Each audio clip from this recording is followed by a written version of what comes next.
teman-teman, kali ini saya akan menjelaskan mengenai mata pelajaran di praktikum akuntansi perusahaan jasa, dagang, dan manufaktur.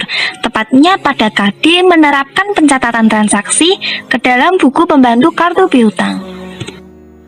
No pain will last forever.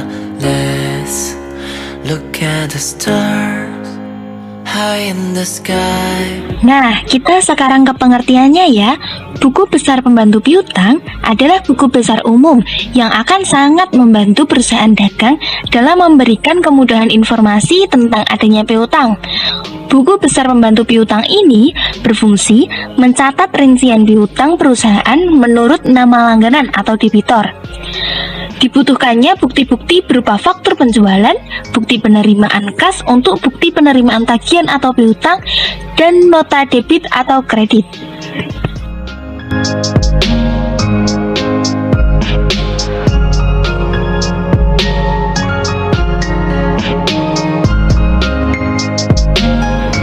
Adapun cara untuk membuat buku besar pembantu piutang ada dua cara. Yang pertama yaitu melihat langsung transaksi dan mengelompokkannya. Kegiatan ini dilakukan apabila jurnal khusus belum diketahui. Yang kedua, melihat jurnal khusus dengan fokus pada kolom piutang, sehingga tidak semua jurnal khusus dapat masuk pada buku besar pembantu piutang. Adapun jurnal khusus yang bisa masuk pada buku besar pembantu piutang adalah jurnal penjualan, jurnal umum dengan melihat relatur penjualan, dan jurnal penerimaan kas.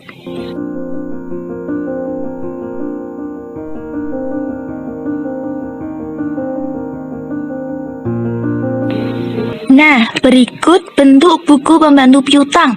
Ada nama toko, ada buku pembantu piutang, kemudian ada nama toko itu sendiri, ada nomor, kemudian ada tanggal, keterangan, ref, debit, kredit, dan saldo. Saldo sendiri dibedakan menjadi dua, yaitu di sebelah debit dan di sebelah kredit.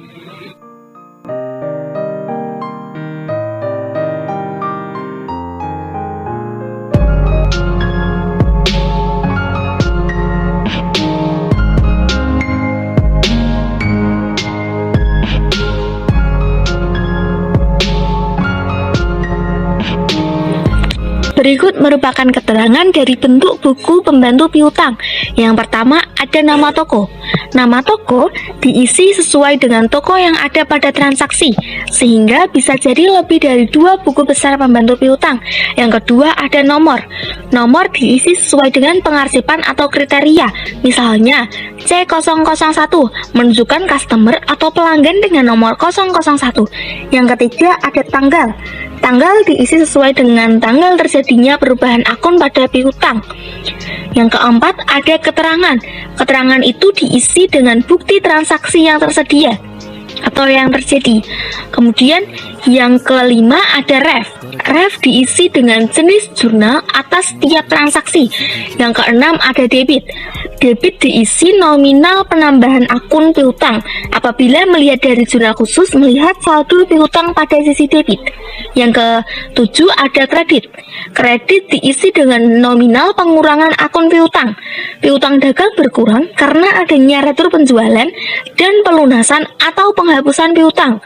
Nah, yang terakhir yaitu ada saldo. Saldo diisi dengan selisih nominal debit dan kredit.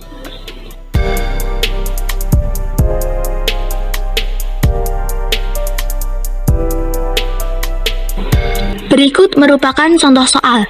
Sebagai ilustrasi, transaksi berikut adalah data kegiatan dari mini advertising pada bulan Juli 2017.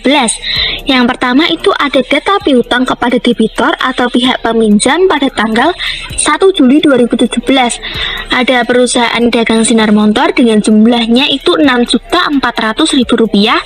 Kemudian ada perusahaan dagang sinar buana dengan jumlah Rp5.700.000, sehingga jumlah piutang itu sendiri ada Rp12.100.000.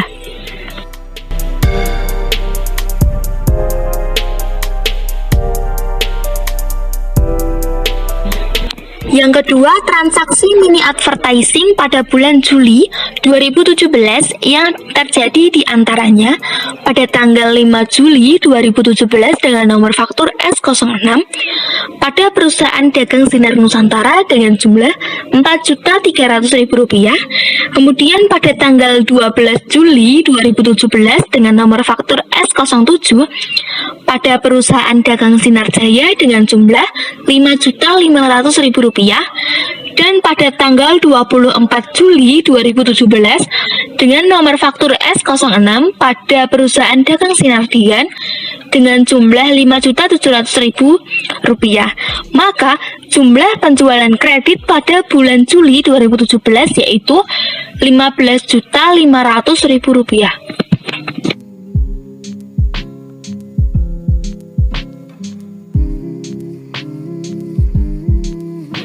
Yang ketiga, penerimaan piutang dari debitur pada tanggal 4 Juli 2017 dengan bukti kas nomor M705 pada perusahaan dagang Sinar Motor dengan jumlah Rp5.000.000. Pada tanggal 10 Juli 2017 dengan bukti kas nomor M709 pada perusahaan dagang Sinar Buana dengan jumlah Rp5.700.000.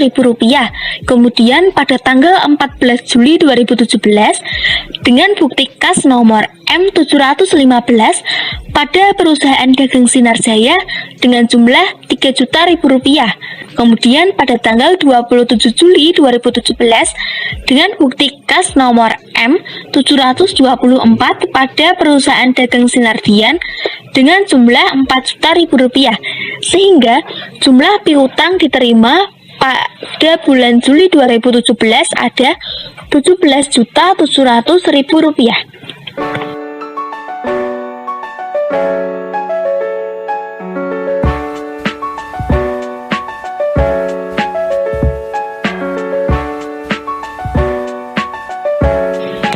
Sehingga diperoleh dari pencatatan data di atas sebagai berikut. Yang pertama, piutang pada tanggal 1 Juli 2017 sebesar Rp12.100.000 dicatat pada sisi debit akun piutang usaha dalam buku besar. Rincian dari transaksi piutang tersebut dicatat dalam buku besar pembantu piutang. Yang kedua, semua faktur penjualan dicatat dalam buku jurnal dengan akun piutang usaha sebesar Rp500.000 pada tanggal 31 Juli 2017. Setiap faktur penjualan juga dicatat dalam buku pembantu piutang dengan mendebit rekening debitur yang bersangkutan. Yang ketiga, seluruh bukti penerimaan kas dari debitur dicatat dalam buku jurnal penerimaan kas. Sehingga pada tanggal 31 Juli 2017 akun piutang usaha pada buku jurnal tersebut dikredit karena mengurangi piutang sebesar Rp17.700.000 juga dicatat di masing-masing bukti penerimaan kas dengan mengkredit rekening debitur yang bersangkutan.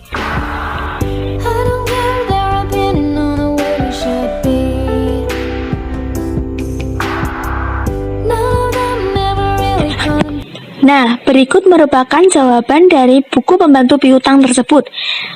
Ditulis terlebih dahulu judulnya yaitu mini advertising dan buku pembantu piutang.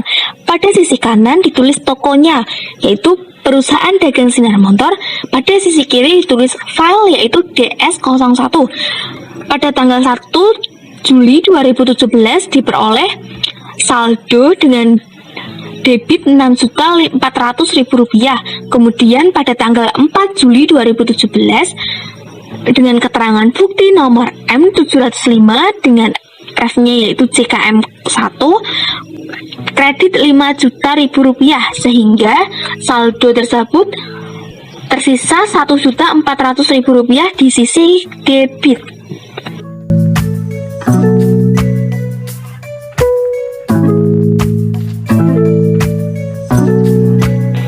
Kemudian berikut merupakan buku besar pembantu piutang pada toko perusahaan dagang Sinar Buana dengan filenya yaitu DP01 diperoleh pada tanggal 1 Juli 2017 dengan keterangan saldo di sisi debit sebesar Rp5.700.000. Kemudian pada tanggal 4 Juli 2017 dengan keterangan bukti nomor M709 dengan refnya sendiri itu yaitu CKM1 diperoleh kredit sebesar Rp5.700.000 sehingga saldonya itu 0 atau tidak ada.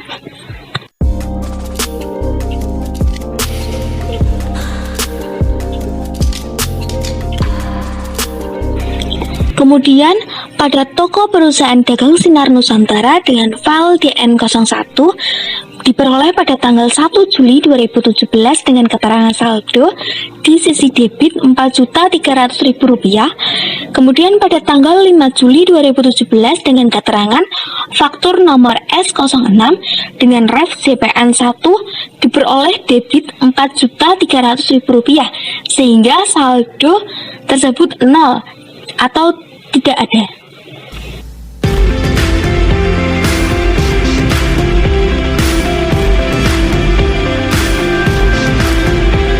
Pada toko perusahaan dagang Sinar Jaya Montor dengan file DJ01 tanggal 1 Juli 2017 dengan keterangan saldo tidak diperoleh saldo berapapun. Kemudian pada tanggal 12 Juli 2017 dengan keterangan faktur nomor S07 refnya JPN1 diperoleh di sisi debit sebesar Rp5.500.000 sehingga saldo di sisi debit sebesar Rp5.500.000. Kemudian pada tanggal 14 Juli 2017 dengan keterangan bukti nomor M715 dengan ref JKM1 diperoleh sisi kredit sebesar Rp3.000.000 sehingga saldo masih tersisa sebesar Rp2.500.000 di sisi debit.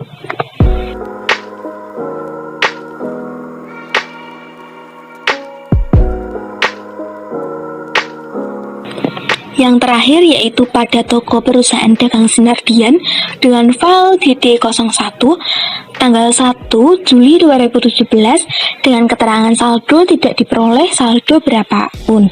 Kemudian pada tanggal 24 Juli 2017 dengan keterangan faktur nomor S06 dengan ref JPN1 diperoleh di sisi debit sebesar Rp5.700.000 sehingga saldo di sisi debit sebesar Rp5.700.000. Kemudian pada tanggal 27 Juli 2017 diperoleh dengan keterangan bukti nomor M724 dengan ref JKM1 di sisi kredit sebesar Rp4.000.000 sehingga saldo masih tersisa sebesar Rp1.700.000 di sisi debit.